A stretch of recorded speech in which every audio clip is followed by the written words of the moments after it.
It's not fair. I guess I was. Oh my god. Wait there. Hello. Yes, Jade. Yes.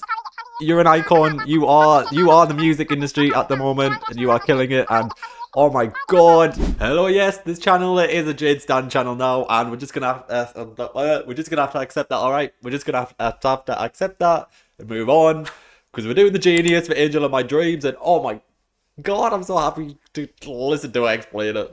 Okay, let's go. Up until Angel of My Dreams was written, I was going in rooms being like, I have to write a radio-friendly song. I have to write a song that's going to do well on TikTok. I have to write a song that's going to please the label. And I think that's always the biggest like killer of creativity, when you feel pressure to write something for somebody else. And the minute you are just doing it to please you or your younger self, which is what I did a lot with this project. I was like, what does little Jade want to hear? The minute I just put myself first in that creative space was when the best music was written. Yeah, absolutely. That music was a vibe. I just want to say that pressure must be so intense to like, have it for radio, TikTok, the label wants it, the fans are going to want it. Like, I don't even want to think about that pressure. Like, couldn't be me. I would crumble into a little violent dust. In that creative space was when the best music was written. Yeah.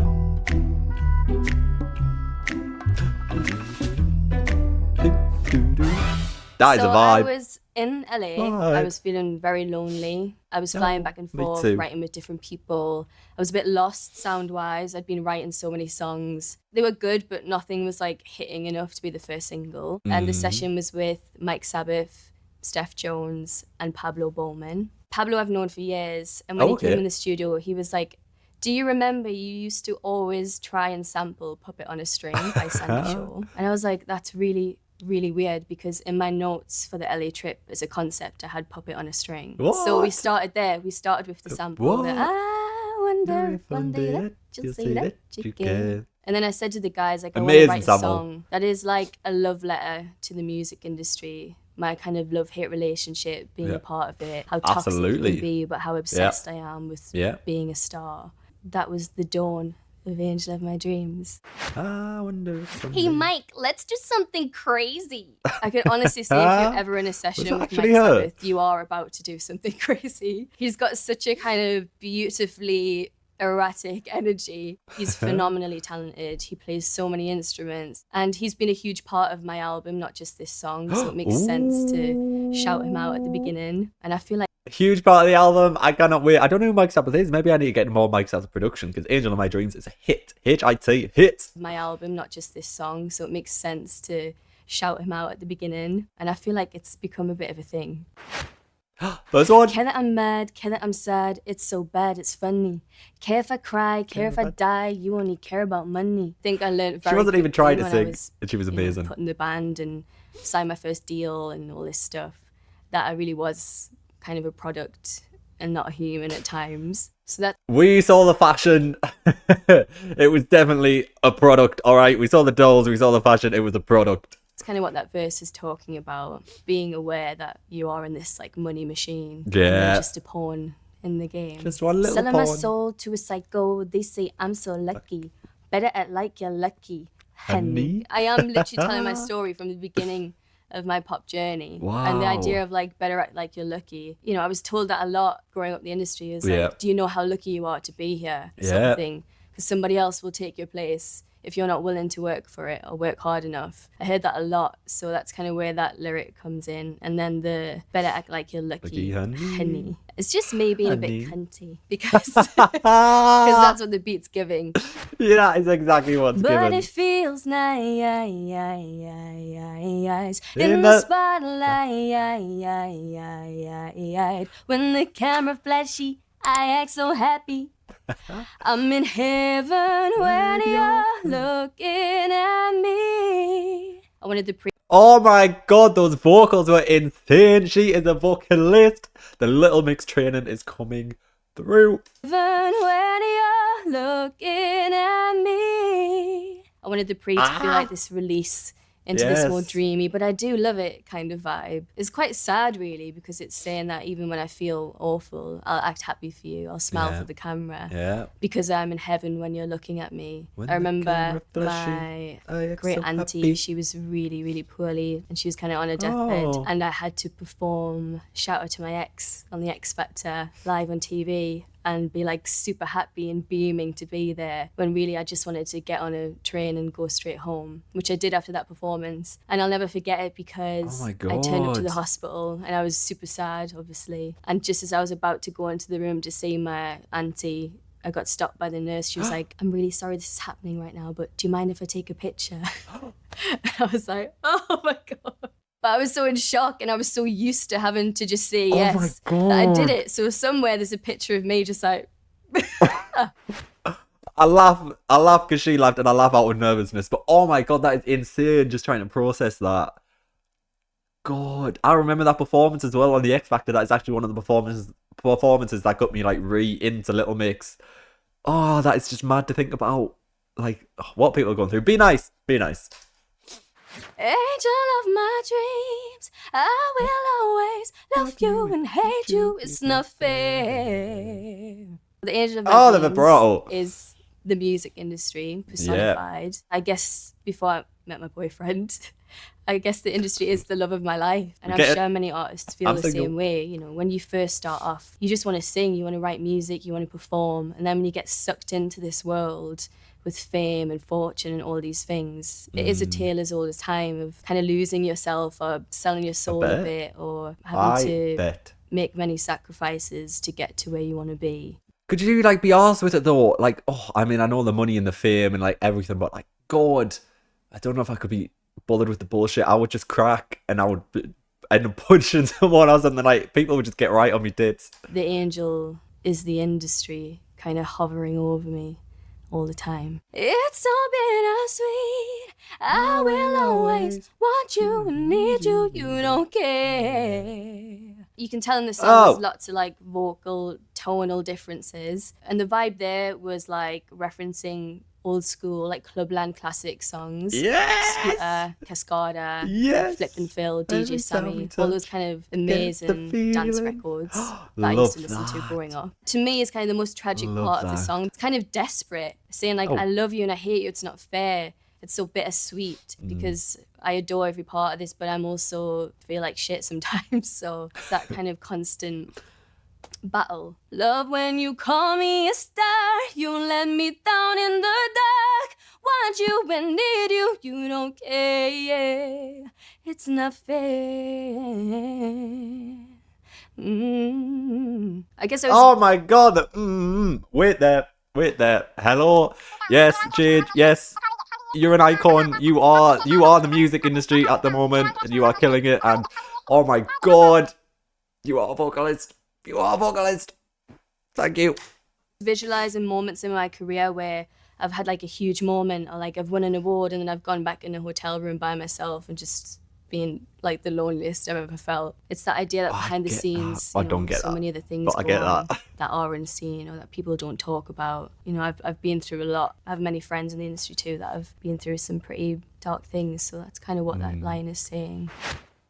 Feel that I try, feel that I grind, feel that I buy you sushi. Feel like from the kind of darkness or the kind of desperation and sadness of the chorus, it was time in the second verse to lift things up a little and get a bit cheeky, kind of take the piss a little bit. Cheeky. So that's what that's doing. Cheeky. Whenever we'd go into the label, if something like big was happening, there'd always be like plates of sushi on the meeting table. It was such a strong visual for me because I really hate sushi. And all the time I'd just be like staring at the sushi like I probably bought that with all the royalties from the last #1 hit. Got you a car, got you a house. I'm sorry, Jade, it's so funny. That is hilarious. Visual for me because I really hate sushi. And all the time I'd just be like staring at the sushi like I probably bought that with all the royalties from the last #1 hit. Got you a car, got you a house, got you a suit, it's Gucci. It's this idea that when you're in like a machine or in a big label, you're making them so much money. You are funding their lifestyle to a degree when they do well because of you. If I don't win, I'm in the bin. You say you never knew me.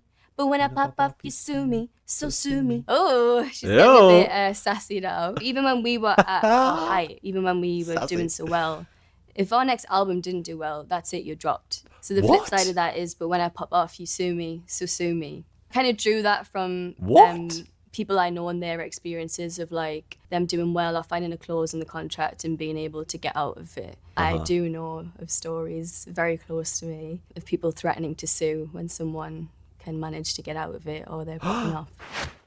That is insanity. Like, we know the music industry is like one of the worst of the worst. It's toxic and all that. But God, it's just the fact that even Little Mix, who were making hit albums after hit albums, were like, if your next album doesn't hit, you're dropped, you're gone. Like that. Oh, I just can't even imagine that. Like, that genuinely does just like boggle my mind. Yeah, Jesus. Angel of my dreams, I will always love you, hate you. Why?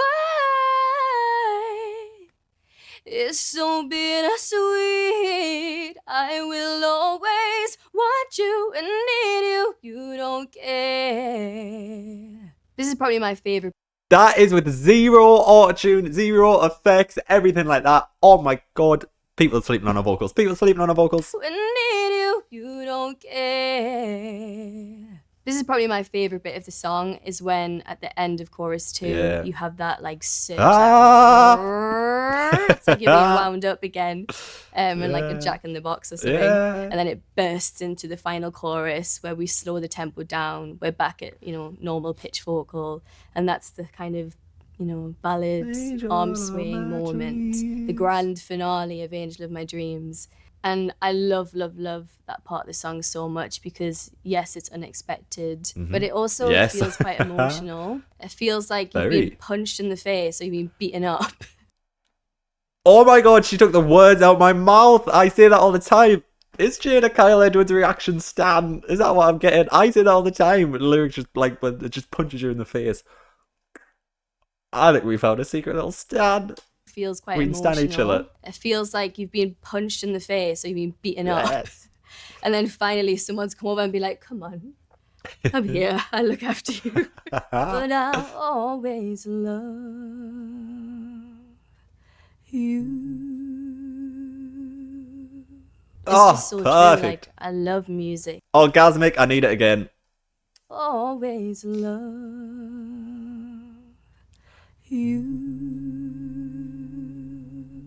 It's just so true. Like, I love music. Music's healing. It's so powerful. It's got me through so much. It was the perfect way to round up the songs. It's like after all that drama, all the ups and downs, the good and the bad, at the root of it is the music, and I always love that. Yeah. Oh my God, she is a genius. Things I love about the industry, performing, like touring, is the best part of being an artist, I think. Traveling the world, seeing all the fans, it doesn't get any better than that. Writing music, I love. I guess the success has meant that I can help my family and friends, and I think that's a really beautiful thing. The things I hate, misogyny, for sure. Another thing I hate is when you're in pop, sometimes it's hard to prove your credibility. People I agree. assume maybe you don't write music, or I don't know, there's sometimes a weird snobbery around pop artists. The third thing I hate is royalty splits. What I do think sucks is it's still not fair yet for songwriters. There's like, a triangle of power with these royalties, and people at the top who probably do the least amount of work to contribute to making a song get the most. It's not fair. It's not fair. I honestly felt like I was just transported away to another dimension there. Has anyone ever just spoke so much truth in one video? Just so much truth after truth after truth, while serving cunt, while slaying. Like, oh my God, it is just everything. Jade is everything. Jade is here to stay. I am so excited. I am about to spontaneously combust. But thank you so much for watching. If you could subscribe, it would mean a lot. And hopefully I'll see you again in the future for some more Jade, for some more Perry Morley. Yeah. Till next time.